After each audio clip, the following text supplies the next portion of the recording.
cette fois-ci, nous sommes en Dordogne, sud-est du département, à une trentaine de kilomètres à l'ouest de Sarlat. Et donc toujours le même système, un drap avec une lampe à vapeur de mercure pour attirer les papillons. Alors c'est un peu dommage ce soir, il y a un peu de vent. Nous sommes sur une petite colline à une centaine de mètres d'altitude, il y a un peu de vent, ça perturbe les papillons. Mais bon, il y en a quand même quelques-uns qui arrivent et qui sont intéressants.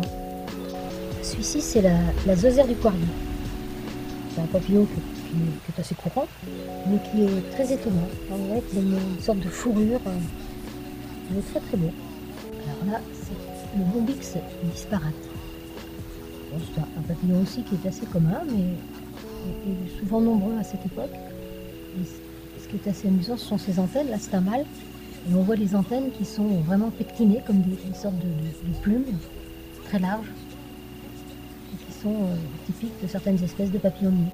Le petit sphinx de la ville. Alors, comme tous les sphinx, ce sont des papillons qui sont très beaux, très colorés, qui ont une apparence très profilée, et qui sont des papillons magnifiques. Celui-ci, c'est le petit sphinx de la ville. Ah, et alors, la lampe n'attire pas que des papillons, puisque là, c'est une sauterelle.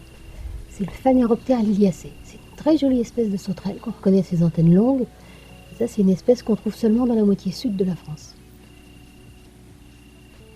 L'écaille chinée, là, alors comme toutes les écailles, c'est souvent des papillons qui sont très colorés. On ne le voit pas ici, mais les ailes postérieures sont oranges. C'est un très beau papillon et qu'on peut voir aussi le jour, qui volette sur les fleurs, qui va butiner sur les salicaires ou au début de l'été. Bon bah, on n'a plus qu'à commander les pop-corn, et c'est très bien. On va commencer à revoir tout ce que tu as vu dans la saison.